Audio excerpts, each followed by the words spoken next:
Welcome to A Fine Time, The Nanny Revisited. This is a podcast about The Nanny, where we recap each episode and then discuss, sharing our own unique take on each episode. I'm Bernadette. And I'm Debbie. Today we're talking about episode 66, Val's Boyfriend. As usual, we will start with a brief summary of the episode.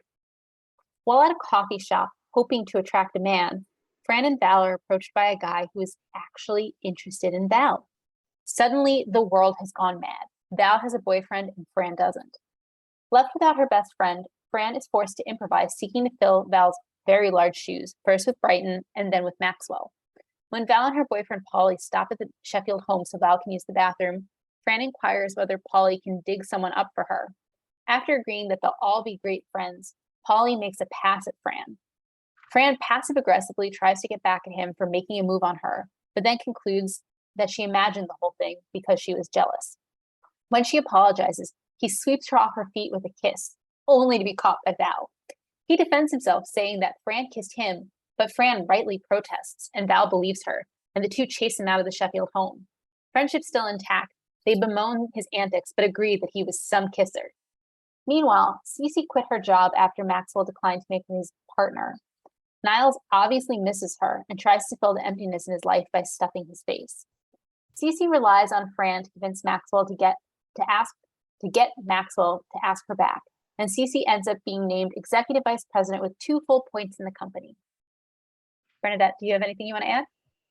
Nope, I think you've got it. Except I would say Polly, does sweep Fran, but forcibly. She's not into it. Correct. Yeah. So with that, just note of clarification.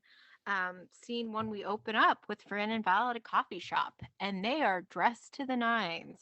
Mm-hmm. Fran's strategy, because Val's like, what are we doing here? Like, the guys, all the girls have already been picked up at the club.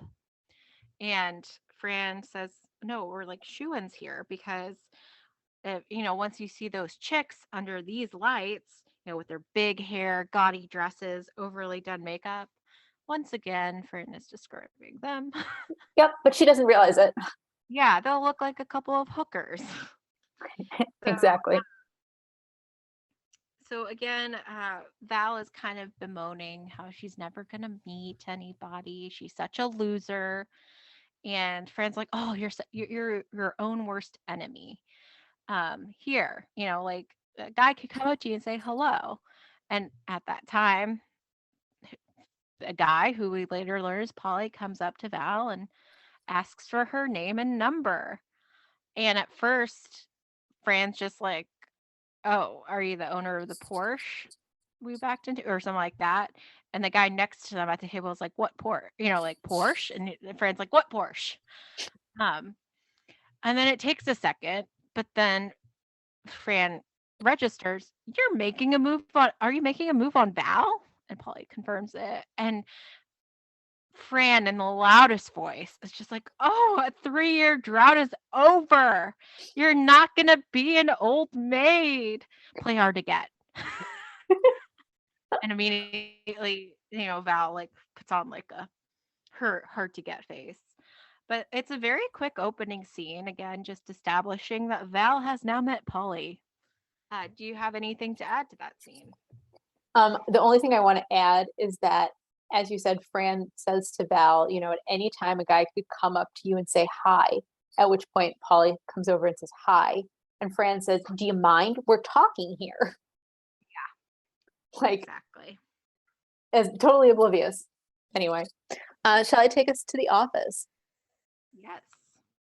So we're now in the office, and Cece, Niles, and Maxwell are in the office together.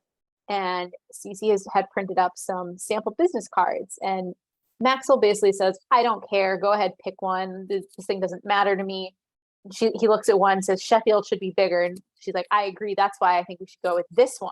And she puts it under his nose, and Niles tells her to move her thumb. Well, she moves the thumb that's not holding the business card and probably jabs it into him a little bit. And he goes, yow.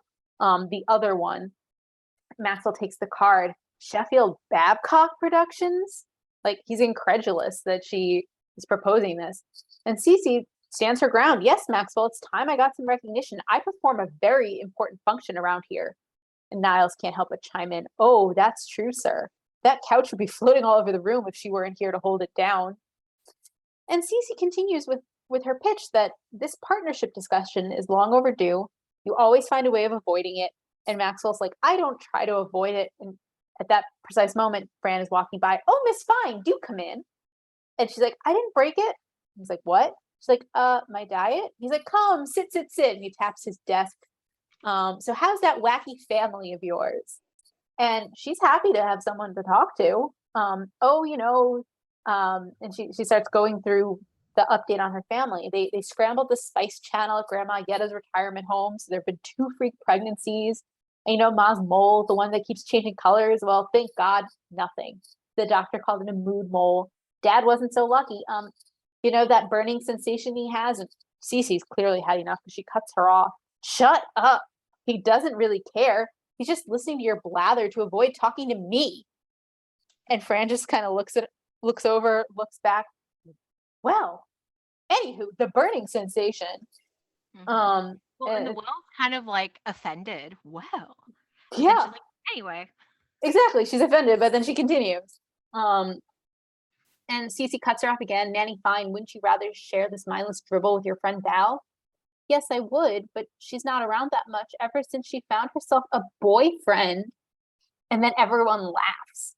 And Fran's like, no, it's true. It's true. Val has a life and I don't. It's a world gone mad. It's like when Rhoda got married before Mary. And Cece's clearly done, doesn't want to hear any more about the Fine family or Fran's inability to talk to her friend Val. She kind of takes Fran, puts her arm around her shoulder and says, would you like a nice cup of tea? Fran's like, that would be very nice. And Cece's walking her to the door. Well, get me one with lemon too. Closes the door. God, how do I put up with that woman? Not to mention the remains of decay over here, gesturing towards Niles. And so Maxwell sort of picks up where they left off. Cece, I founded this company when I was 17 years old, and I'm not about to give half of it away. Well, again, Cece stood her ground and said, without me, there would be no Maxwell Sheffield Productions. And like Niles was cleaning, he's just like his eyes get big, and Maxwell says, Niles, about to go down. Yeah, because shit is about to go down. We all know it.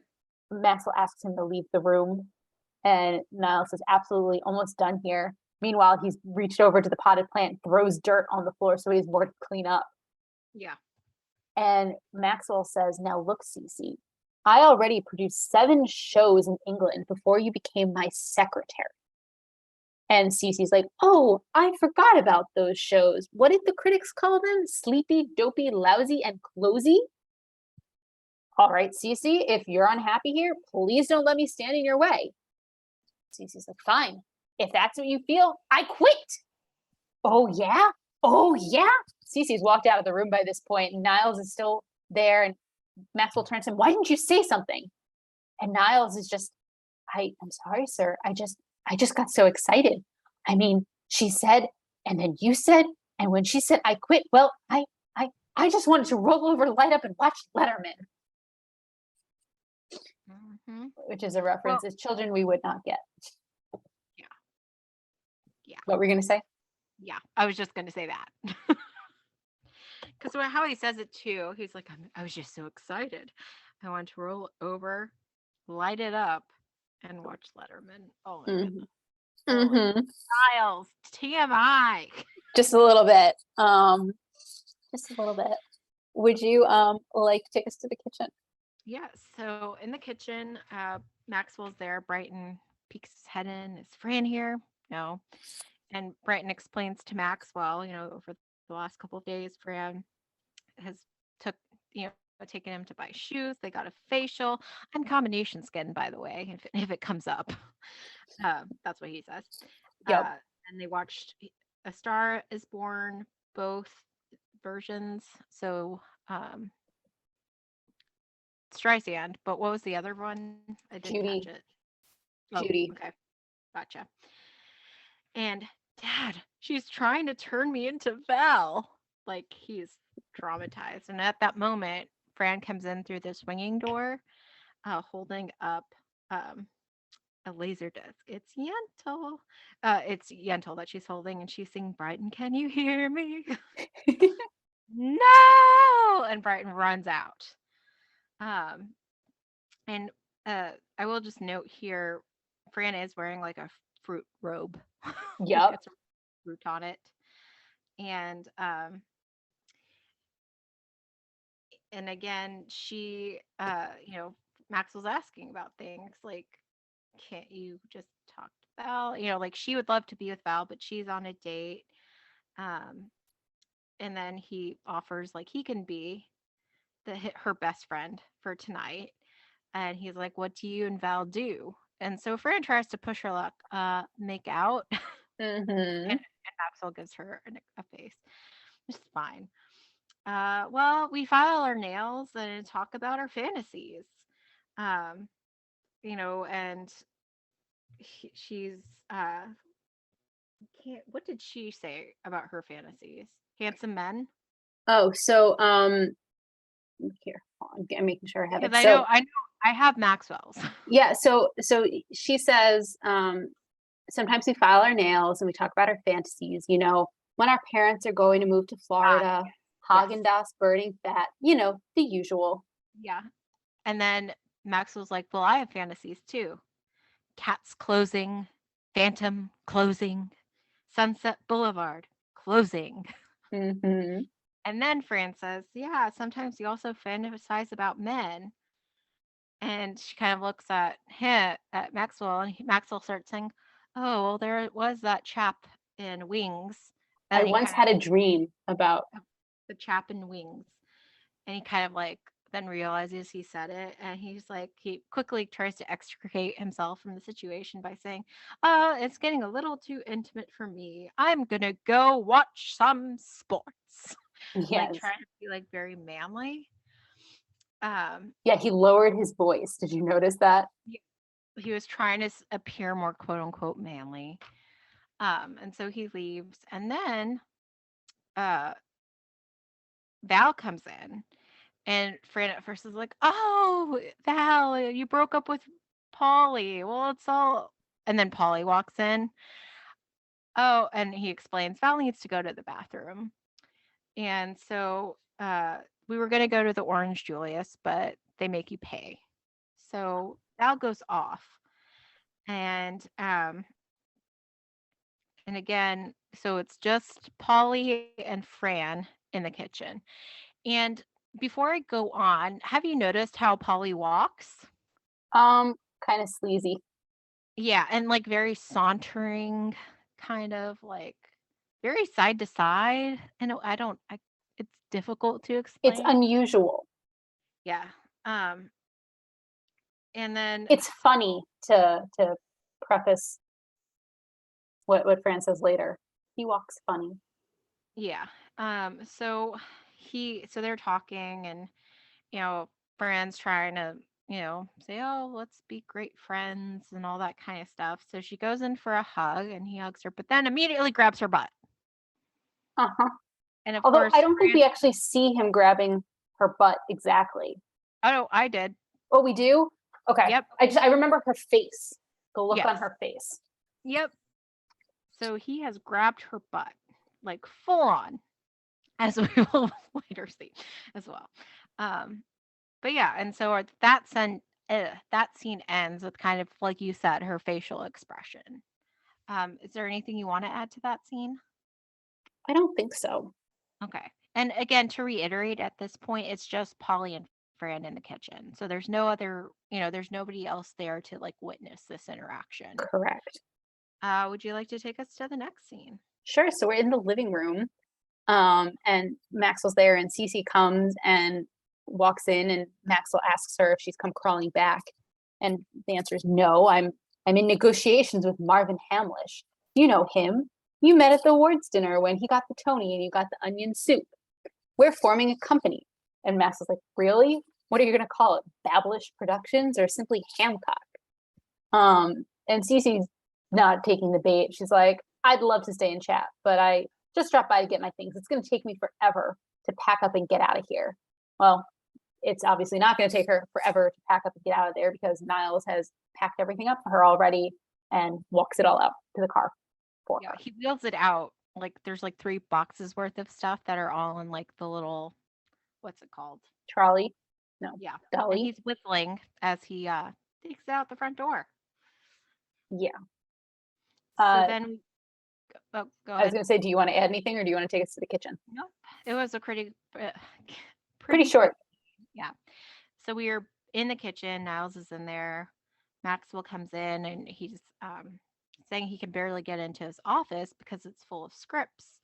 Like, where do they all come from? And Niles explains, it's from those starving artist types, who scrape together $2 worth for the postage, hoping that, this could be their big break to get them out of their squalor. And Max was like, does Cece read them all? And Niles is like, no, she throws them out, which is classic Cece, right? Oh, yeah. Um, and then, he mentions something, Maxwell does, about like, um, is it actually possible to like, well, okay, I back up a little. In the kitchen, Niles has been like eating too, just Yeah. as a background thing. And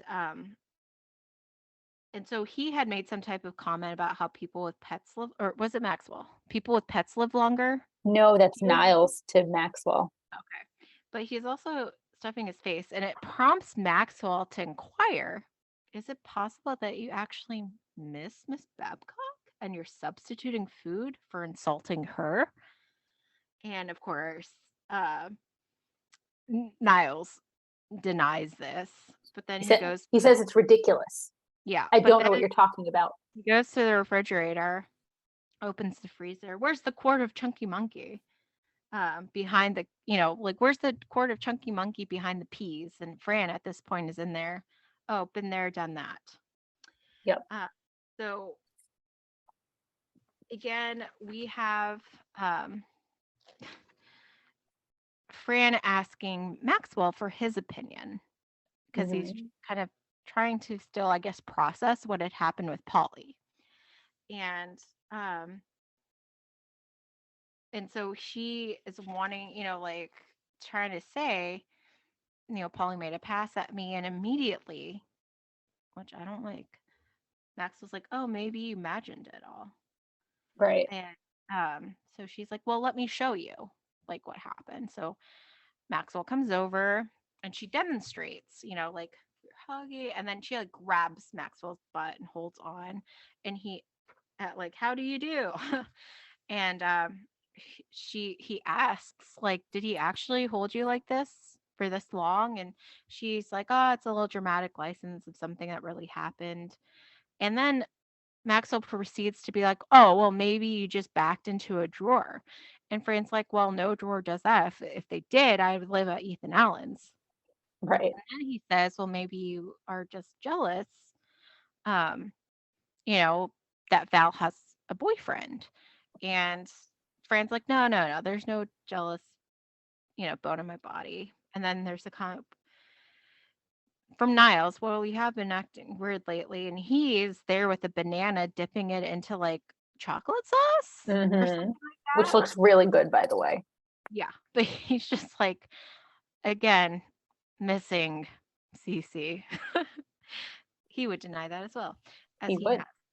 Um, and then so the advice, it's like maybe you need a new best friend.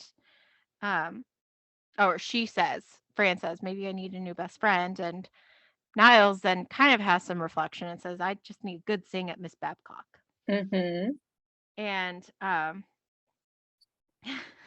Fran makes the comment, when I was a kid and our dog died, we got a new one. That's what I need, a new dog, which I yes. do not And like. then at that moment, Cece comes in through the kitchen, but Niles's mouth is full. So he Hmm. can't clearly articulate like the insult he's trying to aim at Cece. All we really clearly hear is wolf.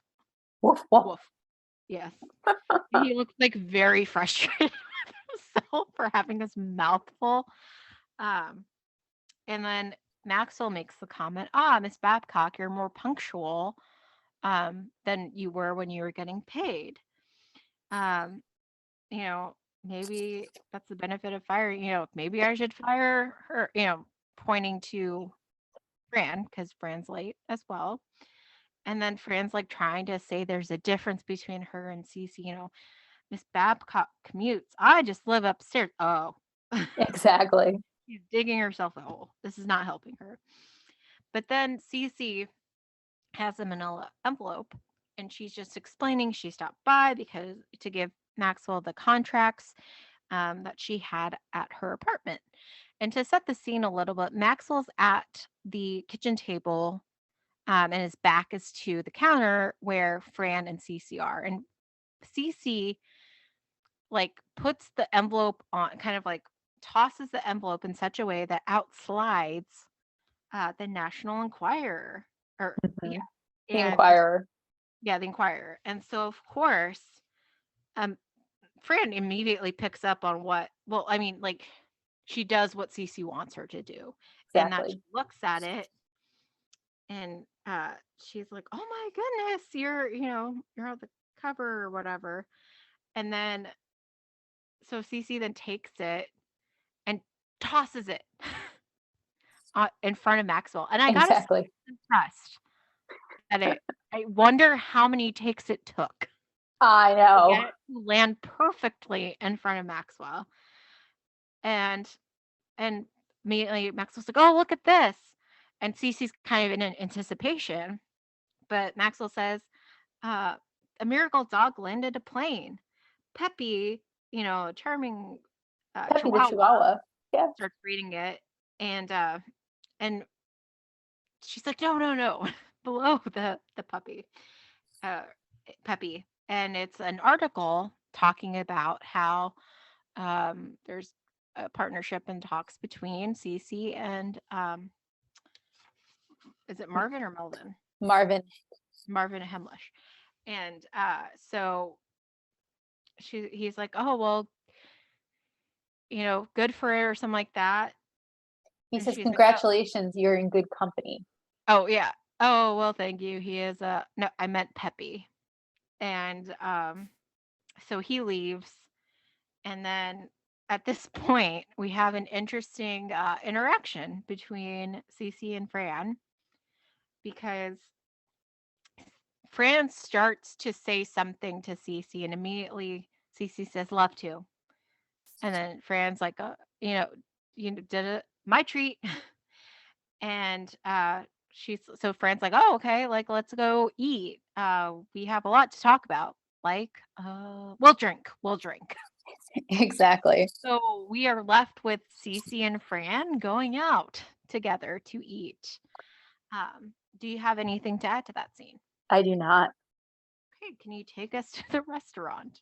Yeah. So we're at the restaurant and we see there What at a type of sushi. restaurant is it? Sushi. Cece asks Fran, "You've had sushi before, right, Nanny Pie?" "Sure, sure, sure." "Heh, smells like fish here." "Oh, look, samples." And she reaches out because there's a little display. Uh, and she reaches over and pops one into her mouth and starts chewing on it, which is very reminiscent of the first season where Grandma Yetta was chewing on that grape from the fruit bowl in the Sheffield home. Yeah. Um, and Fran's chewing and chewing and chewing, and finally she makes a comment, "Tastes a little rubbery." And Cece points out, "Well, we all know you're eating the display." "Oh my God." Fran spits it out, puts it back. "I'm turning into my mother. Once she ate half a plastic Oreo cookie before she realized it was a refrigerator magnet." And then there's like a little bit of a pause. And then she changes subject and she's like, "Miss Babcock, did you ever think a man was coming on to you and it turned out he wasn't interested at all?" And Cece's like, "Oh, it happens all the time to me." Um, oh, okay. And so Fran then, asks her about what it's like to work with Marvin Hamlish. And Cece's like, "How should I know? I never met the man." "But what about the picture in the paper?" "Oh, I know the editor. The whole cover was a fake." "You mean Peppy didn't fly the plane? Didn't land the plane?" Hmm. Um, and so I can't remember exactly when in their conversation this happens, Like right but before right before they had that exchange, she asks about the The greens. mustard. Oh, Yeah. the wasabi? What's wasabi? Oh, it's like mustard. Oh, I love mustard. So while she's inquiring about Marvin, she's like piling it up. Oh yeah. So like way more than any first time wasabi user should put on their sushi piece. Mhm. Um, but so she puts it in her mouth and she has a reaction because wasabi is quite strong. And there's this really great gag going that like as Cece's talking, she doesn't even notice what's going on with Fran at all. Like Fran ends up falling out of her chair and like from the ground she reaches up to try to get the water, which of course Cece doesn't notice and takes the water right out from in front of her hand. Um, anyway, Cece, as this is happening, Cece's saying, Nanny Fine, you have to help me. You have to get Maxwell to ask me back. Please, Nanny Fine, you've just got to do this for me for old time's sake. We go way back. Remember that time you ate the rubber shrimp? Um, and Fran eventually climbs back into her chair. Gee, you know, that mustard really clears out the nasal passages. I like it. I wonder how long it's gonna last. Yeah. I didn't do that as well as she did, but like That's funny. So she's her without her usual nasal tone. exactly. Kind of Eh, like that episode early on where she like has her hair like slicked back and she's trying to appear very posh. yeah, my fair nanny. Mhm. Yeah, it doesn't Yeah. sound anything like her. So it's interesting because I think you can interpret Cece in the scene in two different ways. Oh, You mentioned like she doesn't notice or she mhm. doesn't care. Like Oh, or fair. or like she's internally thrilled by this because she could have told Fran way earlier that that was a display. And two, she could have gone in more in depth about wasabi instead of just calling it mustard. Mhm. You know? I don't know.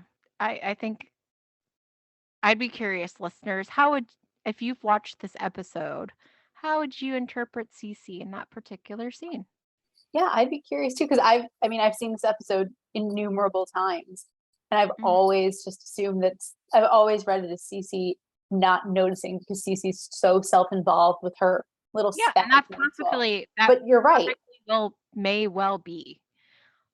But my But point also is, you're right that it's very possible that she does know and she just doesn't care because that's Mhm. also very Cece. Yes. Which then like makes me question the next like what Fran later does.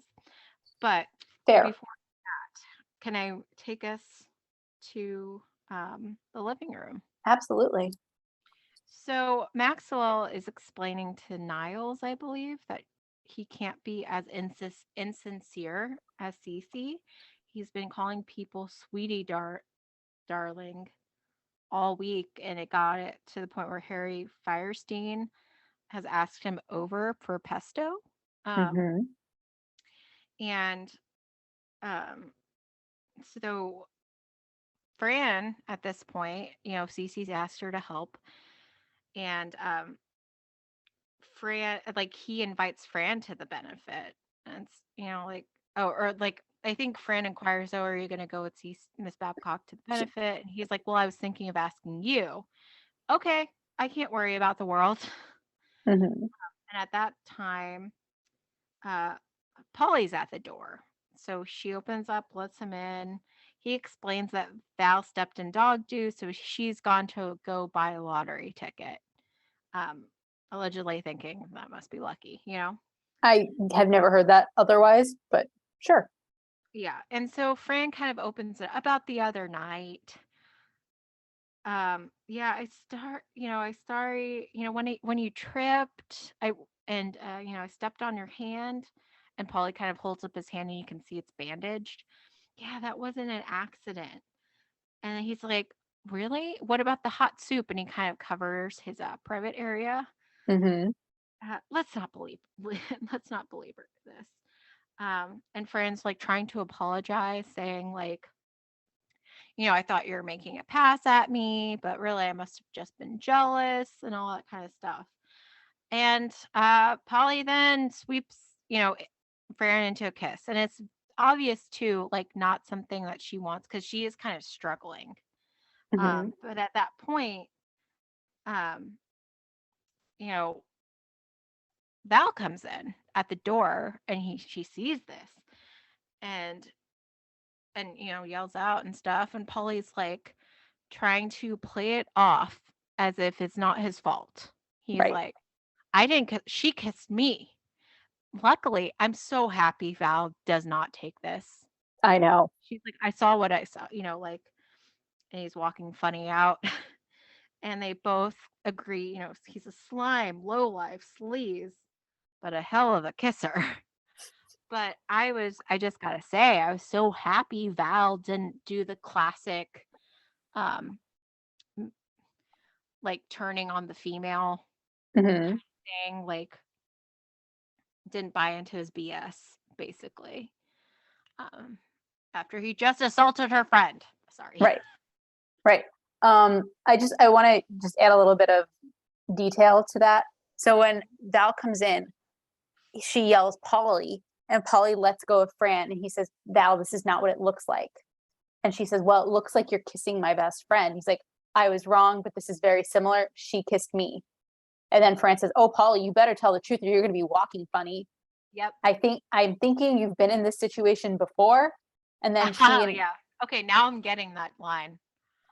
she and Val basically yell at him to get out of here before they walk off arm in arm That's about, why he's been walking that way all episode. Ah, got it. yeah, Took me a little bit. it's okay. It's okay. That's all I wanted to add. Yeah. So shall I take us back to the front door? Yes. Or I should say the foyer. So the scene starts with Fran walking downstairs. We can talk about her outfit now or later. Either Um, way. we'll save it for later because I want to talk about what she's wearing and what Cece's wearing. She Mhm. comes down the stairs and the doorbell rings and Fran says she'll get it. She opens the door. "Oh, Miss Babcock, you look fabulous. What are you doing here?" And Cece's like, "You called me. You told me you had a plan to get me and Maxwell back together. You told me to race over here." And Fran's like, "That was tonight?" And Cece's face just falls and Fran's like, "Ah, psych you out." Um, and Maxwell comes in and asks Cece what she's doing there. And Cece doesn't have an answer, but Fran does. "Oh, she came to pick up the tickets for the benefit. She can't stay because Marvin Hamlish is waiting in the limo." And Max was like, and Cece's like, "Uh-huh, good." Like saying to Fran, like, "Yeah, good, this works." And Max was like, "Well, why don't you invite him in?" And Fran's like, "Yeah, invite him in." And Cece starts to panic. "I can't, Nanny, fine, because he's in the car talking on the car phone too." And then in walks apparently Marvin Hamlish. "Cece," he says. And Cece's stunned. "Hello, Marvin Hamlish." And Fran greets him. "Oh, Marvin Hamlish, I'm one of your biggest fans. Can you send me an autographed picture?" "Of course," he says. Fran says, "Just have her write to Fran, love, Barbara Streisand." Mhm. Um, and so Marvin talks to Maxwell and says, "Maxwell, I can't imagine why you'd let this woman go, but your loss is my gain." And Cece laughs in this very like uncomfortable, awkward way. Well, kind of I almost interpret it as giddy. Is Like it? that he showed up and is saying this about her. But Is again, it? viewers, listeners, if you can tell us your interpretation. Please do. Um, so at that very moment, Niles comes in and he has the phone and he says to Maxwell, "It's Harvey Firestein regarding the pesto. Can you digest pine nuts?" And Maxwell's face falls. "Oh my God." And Niles says, "You know what, Harv? Put his nuts on the side." And Mhm. Maxwell turns to Cece. "You have to come back. I'll make you executive vice president, give you 2 full points in the company." And Cece says, "No, I'm sorry, but I can't come back for anything less than an equal partnership." Maxwell sort of takes a step back. "Sorry, Cece, I just can't do that." And Cece's like, "Kidding." And Maxwell accepts her and takes her by the arm and says, "Come on, Cece, we've got backers to schmooze." And she says, "No hard feelings. Hey, Marv, good luck with your new show. I smell a Tony." And Niall says, "Well, then you should have showered after he left." And then quietly to her, "Welcome back." Mhm. And so Niall starts talking to, "Oh, Marvin Hamlish, I'm such a big fan. I saw a chorus line." And Fran's like, "Save it, Niles. This is Alan Meter." my music teacher from Hillcrest High School. Isn't he a dead ringer for Marvin Hamlish?" And Alan, as we now know who he is, says, "I don't see it."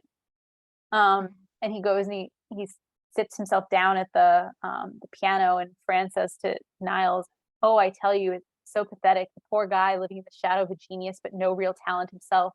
Sad, isn't it?" Meanwhile, not really Marvin Hamlish, who's played by Marvin Hamlish, is playing a beautiful ballad on the piano. Yep. Do you have anything you want to add? Nope. That's the episode. Exactly.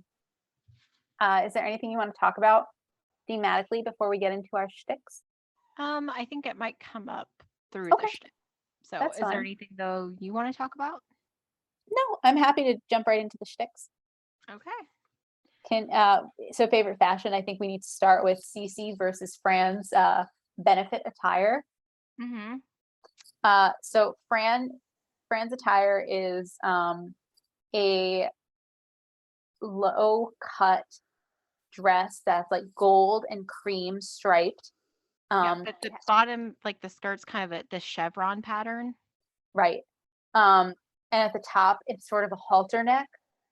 Um, so it's very flashy, and her hair is this whole episode is very smooth. It's not her usual poofy frizz. It's still big on top, but Mhm. it's smooth. But it looks more kind of like the 60s in a way. A little bit, yeah, I agree. And then Cece, on the other hand, it's a square top, a square neck with like strappy sleeves, and it's black and it's floor length. Which do you like better? I'm Team CC. I kind of am too. Really? I was kind of expecting you to go Fran because you usually like the brighter colors. I do, but I really don't like how low the neckline is. Mm, yeah. I don't like Cece's, what is it, pearl necklace, but Mhm. um that's not surprising. But anyway, they both clean up real nice. Yep. Yep. Is there other fashion you want to talk about? So did you notice? Because we didn't really see it until Polly assaults. I'm gonna say assault. That's fine. um, Fran in the kitchen, grabs her butt.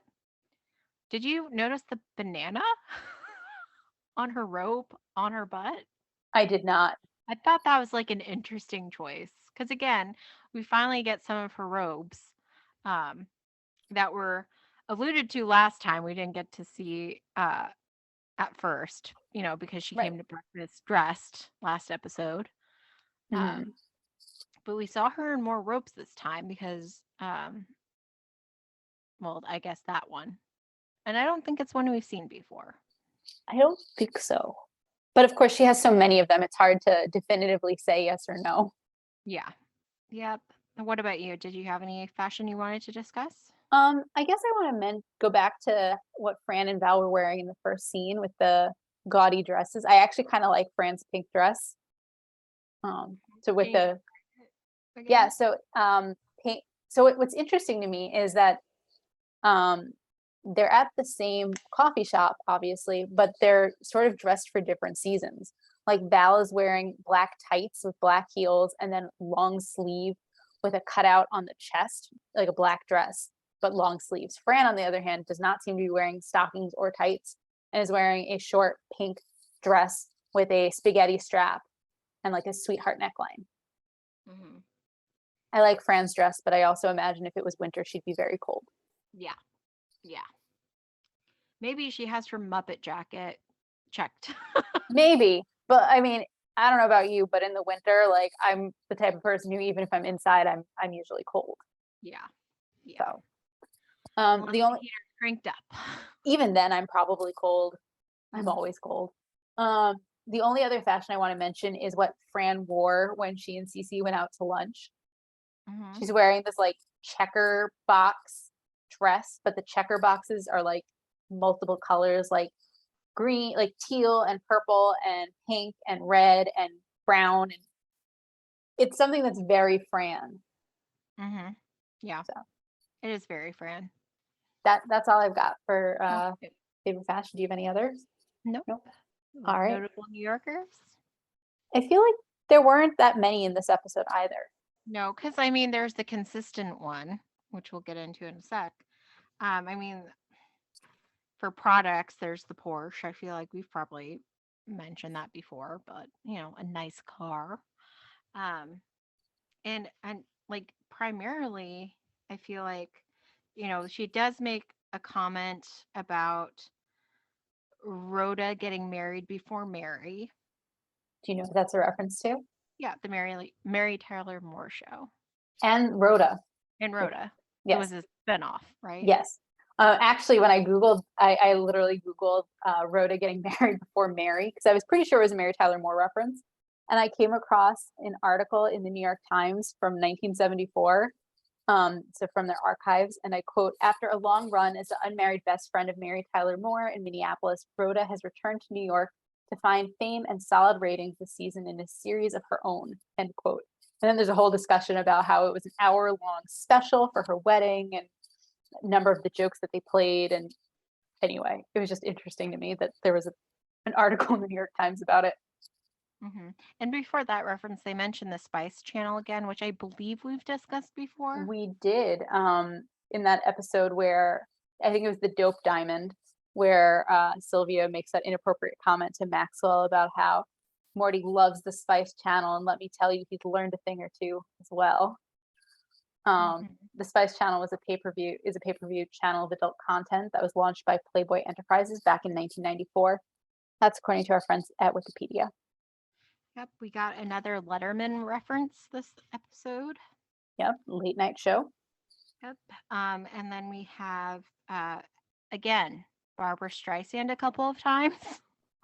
Specifically here, we have a reference to A Star Is Born, the Mhm. Barbara and Judy versions, and so I kind of wrap these up together. Mhm. So the Judy version was a 1953 adaptation, which starred Judy Garland and is based on the 1937 original film. The Barbara Streisand version was from 1976, and then there have been two other adaptations, one in 1937 and one in 2018, and that is according to our friends at Wikipedia. And then she also has the Yentl laser disc. Yeah, so Yentl, we've talked about it previously, but I don't think people would remember it. It's a film starring Barbara Streisand. It tells the story of an Ashkenazi Jewish girl who decides to dress and live like a boy so she can study in the yeshiva after her father died. That's according to our friends at Wikipedia. We also get more references to Cats, Phantom, Sunset Boulevard. All Andrew Lloyd Webber's productions that were going on Broadway at the time. And as I think we talked about a number of weeks ago, Phantom will be closing in February 2023. So Maxwell is getting his wish with all three of them closed. Wings. So this one was a little tricky. I wasn't sure if it was a reference. I think it was a reference to the 1990s television series about a small fictional airport in Nantucket, Massachusetts, which starred. Probably. Yeah, the other option was a 1927 film. Yeah. Probably not. The television series starred James Daly and Steven Weber. So one of them was in Maxwell's dream. And what happened in that dream is left to the imagination. Yes. Marvin Hamlish. An American composer and conductor who's won a Tony, an Emmy, a Grammy, an Oscar, and a Pulitzer Prize. He died in 2012. And that's according to our friends at Wikipedia. And as you mentioned, he also played a fake, an imposter of himself. Yeah. Which is interesting. Okay. Chunky Monkey. I believe it's an ice cream flavor. Yep. Let's see. Ethan Allen. Oh, so Ethan Allen is Ethan Allen is an American furniture company that in the 1990s shifted away from its previous colonial designs. And that's according to our friends at ethanallen.com. The Inquirer. A tabloid. I'm assuming there's no Peppy. Considering Cece said it was a fake. Yeah. So Peppy didn't land the plane. Yeah. Apparently not, which is Harvey very or unfortunate. Harvey Harvey. Firestein. Harvey Harvey Firestein. Firestein, an American actor, screenwriter, and playwright known for his roles in Hairspray, Independence Day, Mulan, and Mrs. Doubtfire. Wow. That's according to our friends at Wikipedia. He actually recently had I think a memoir come out. And so the joke they were playing on was a very 90s joke in that um, he was sort of hitting on Maxwell. Mm-hmm. Yeah. A chorus line. Chorus line, one of Marvin Hamlish's musicals, it centered on Broadway dancers who were auditioning to appear in a chorus line. That's Mhm. according to our friends at Wikipedia. Did you have any other notable New Yorkers? Orange Julius, Yeah. and I quote, a fully owned subsidiary of International Dairy Queen, which is known for its orange juice type drinks. And that's according to our friends at orangejulius.com. The last one I had is Hillcrest High School, which is a New York City science, technology, engineering, arts, and mathematics school located in Queens, New York. And that is according to hillcrestweb.com. Interesting. I didn't even think to see whether or not that was a real school she was referring to. As a slight note into future fun, I mean, she's previously referred to her high school as PS something else, but she sticks with Hillcrest High later on. Interesting. So. Okay. So then do we have any Yiddishkop? We do. Let's see. We have basically the word schmooze, which is to talk with someone in a friendly or lively fashion. Usually it's in order to impress or manipulate them. So. Mm-hmm. What about the rubber shrimp, Debbie? Oh, I mean, I've said this every time. Shrimp is not kosher. Shrimp is trafe. Yeah. So long as like with sushi, if they use the correct fish, it would be kosher. I mean, it arguably it could be. I don't know. I mean, I think you'd have some issues knowing for certain it was the correct fish. Gotcha. But yeah, Yeah, I will. I was just kind of curious about. I'm sorry for putting you on the Yeah, spot. no, it's fine. Like, you don't eat sushi. I do not. So I just to confirm myself, according to our friends at Chabad.com, when you use kosher rice, fish, and vegetables, sushi can be kosher, but lots of it is not kosher. So that was my inclination. I mean, one thing that comes up when you're dealing with kashrut and fish is like the only fish that is kosher is fish that has fins and scales. And so like if you don't know for certain that the sushi came from that type of fish, it wouldn't be kosher. Mm-hmm. I also just want to mention, just because you made me think of it, Oreos are kosher. Oh, interesting. There's actually a whole thing about how regular Oreos are vegan, so not kosher, but different thing. But they're technically vegan, even though they have a cream type filling. Anyway, just want to mention that. Oh, actually, as I'm looking at this, apparently there's a whole article in the Cornell Chronicle about the koshering of the Oreo cookie. Apparently, they used to be made with lard, and now they are not anymore. So Interesting. the Oreo cookie was became fully Orthodox kosher in December 1999. So not quite then, back then. Who knew? Okay. According to this article, they started the talks with Nabisco in the mid 1990s. It took them over 3 years. Wow. This is actually really interesting. But anyway, today Oreos are certified kosher. So Cool. by the Orthodox Union, I believe. Mm-hmm. So anything else, or should we go into 90s nostalgia? that's all I had, unless you have something else I missed. I don't think so. All right, cool. 90s nostalgia it is. Start out with your classic. Old cars, specifically old taxis. Yes. And also, I think when Cece is trying to excuse why Marvin can't come in, it's because he's using the car phone. Exactly. very 90s. Yeah. So, go ahead. The laser disc, Yes. the Yep. reference to the laser disc, which I think, maybe I'm wrong, but in my mind it predates VHSs. Yeah, I'm not exactly sure on the timeline. But they seem outdated. Yes. They're Okay. very large too, I think. Yeah. Um, I have one other, but I'll let you go if you have another.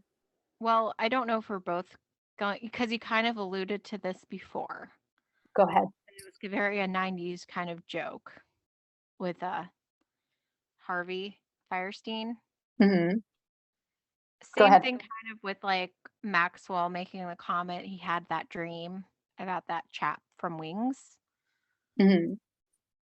Again, there's just kind of a bit of a 90s how how would you just like a little homophobic, a little just not Discomfort. a little yeah, like yeah, regarding that Right. topic of homosexuality. Like Correct. again, like feels dated. Just a little.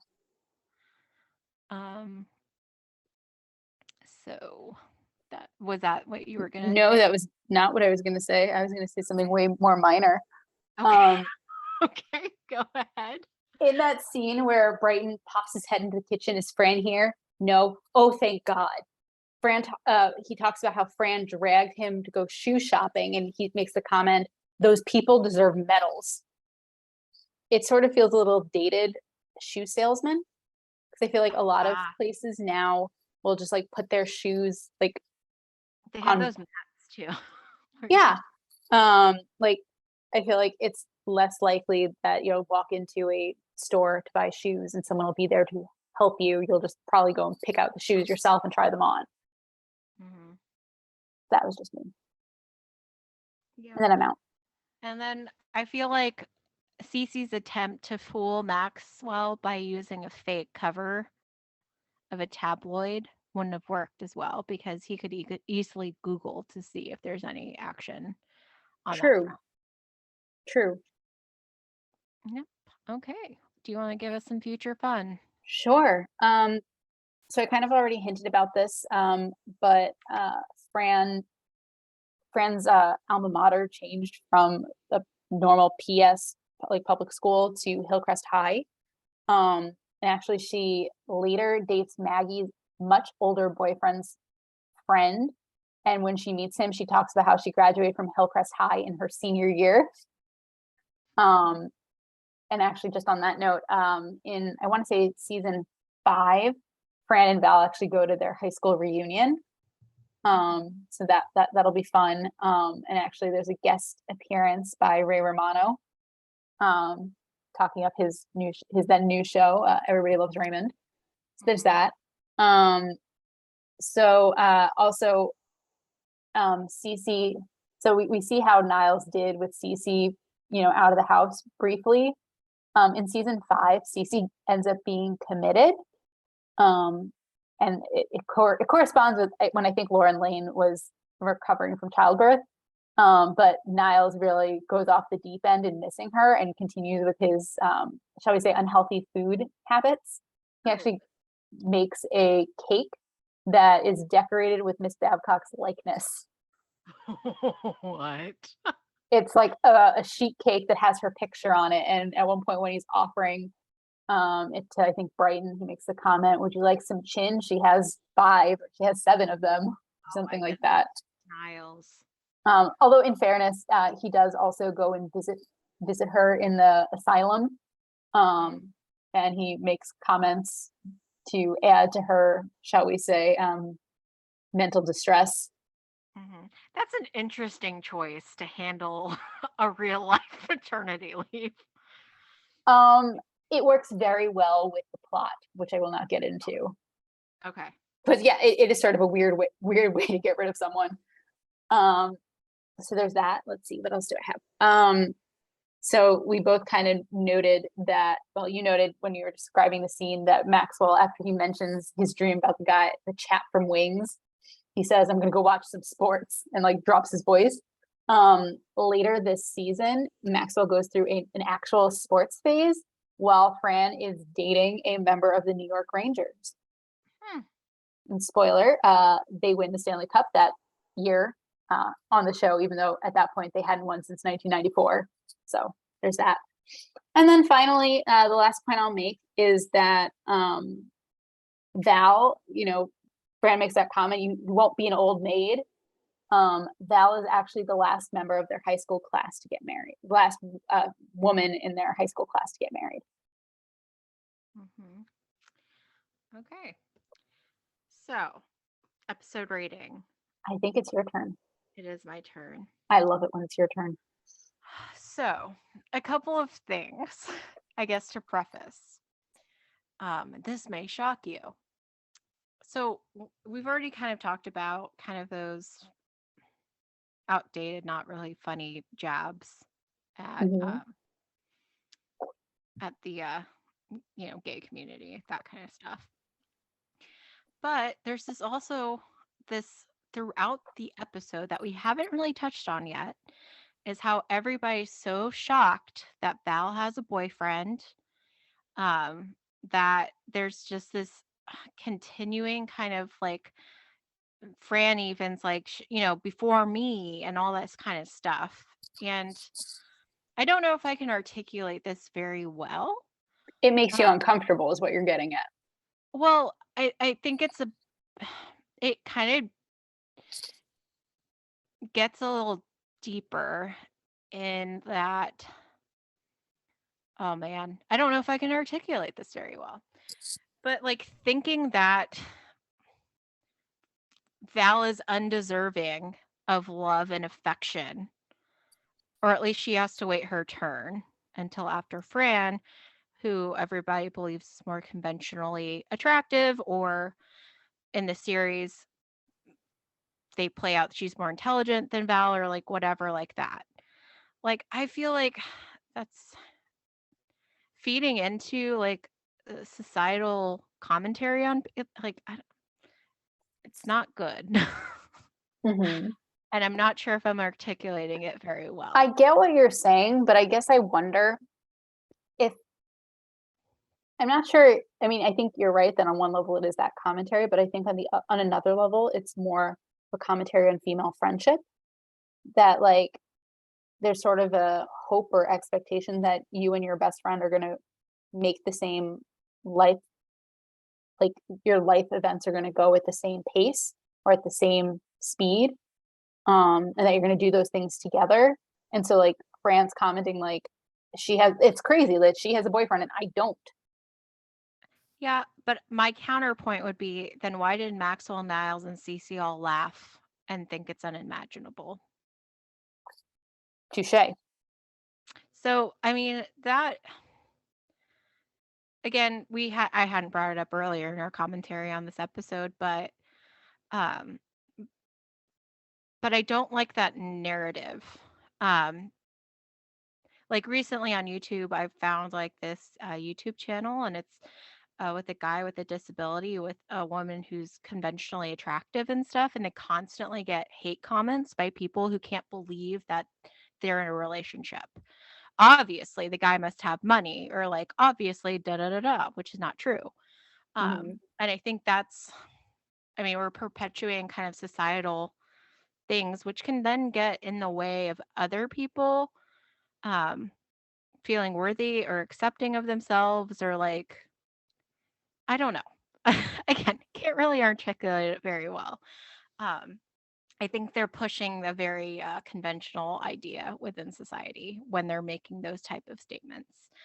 I will say, like I said, I was very happy that Val immediately could see what was actually going on, Mm-hmm. because she does show us, occasionally that she does have insight into things, Mm-hmm. um, because they could have easily like gone like the standard way of like her blaming Fran, or like, you know, whatever. The other thing we haven't really talked about is how much Maxwell gaslit Fran. Um, and again, really pushed societal things about, oh, he must not have, like, you must have just bumped into the drawer. Hmm. You must have imagined it. It must be because you're jealous. And again, that should have also come up in 90s nostalgia now that I'm thinking about it. Fair. Um, because it's a very distressing attitude to have, where Hmm. the immediate response when she, and then also the phraseology is very, he made a pass at me, not he assaulted me, because she did not ask him to grab her butt, She definitely did especially not. for that long, right? Um, so yeah, that all came up to me. I'm sure it didn't really come up for you. So you and I probably have a very different view on this episode, because on the one hand, it's very interesting to see like Niles missing Cece, right? On the Hmm. other hand, again, Cece's trying to make a point, but she ultimately does not get a partnership with with Maxwell. Right. Um, Which is also interesting in and of itself because she's like, this partnership discussion is long overdue. I need to be a partner. And then she realizes, no, I just need to be near you, which is not a great look for her. yeah, so there's like a bit of misogyny, I don't know, running through this episode as well, just because they never address the fact that Maxwell made Fran feel like she was making up what Polly did to her. They never address that. He never apologizes No, he or like, doesn't. "Oh, you were right." Um, But then so also, just sorry, just on that note, but also there's something kind of weird about after Val and Fran throw Polly out. They're like, oh, some Mhm. kisser, wasn't he? Yeah, like all this to say I'm very conflicted what to give this episode, because Okay. there are moments that are, you know, I could see why someone might enjoy it, but me looking at it with a critical lens, and then also just like I'm not sure why Fran went all that lengths for Cece, because they didn't really build that up very well, because Cece was very unconcerned with her eating plastic and eating a mound of wasabi. Right. And Ugh, also, as a just a side note, um, one thing that I kind of wanted to bring up just on that point that Fran went out of her way to help Cece, but why? yeah, Like there's Cece's never been nice to her, nope. not just here where she ignored her almost dying from wasabi and whatnot, but Mhm, also like let's be fair. Fran and Cece are rivals, right? mhm, yeah, Like they're rivals for Maxwell's attention, theoretically for his love. We'll see a lot more of that in the future. mhm. Um, I mean, what? earlier in just this episode, Cece told her to shut up when she's talking to Maxwell about her family. Mhm. Like straight to her face. Wasn't even nice in this episode to her. Right, and walked her out and said, "Would you like a cup of tea? Yes, that would be nice. Oh, get me one with lemon." Yeah. Um, so yeah, I'm sure my score is going to be very different from you, because the more I talk about it, the lower. I'm so sorry. I'm giving it a 2. Okay. You don't need to apologize to me. You raise a lot of very good points. Um, you're right that it does. The whole concept of this episode sort of feels a little dated now that you've made a lot of really good points about it. Um, this is not an episode I go out of my way to watch. I've just seen it multiple times because I have. It's not one of my favorites. I don't hate it the way you do. Um, I but when I think about some of the like much better episodes we've seen this season already and other episodes that we're going to see soon or not so soon, I'm gonna give it a 3. Because again, it's not when I love, it's not when I hate, just kind of Mhm. meh. Yep, that's totally fair. Uh, And so, again, I just, it's not like I hate it. It's just that the more I talk about, it's very problematic in some ways. So I don't feel like I can give it higher. But anyway, listeners, I would be very interested to hear what you have to say about this episode. Whether you agree, disagree, feel free to let us know. But yeah, absolutely. but yeah. All Do you right. have anything else you want to talk about? I do not. Do you? Nope. All right. That's all we have for you today. We hope you had a fine time with us as we revisited The Nanny. Join us next week when we'll be discussing episode 67, Love is a Many Blundered Thing. If you would like to reach us on social media, you can find us on Twitter at Nanny Revisited. You can also send us email at findtimenannyrevisited@gmail.com. Have a great week.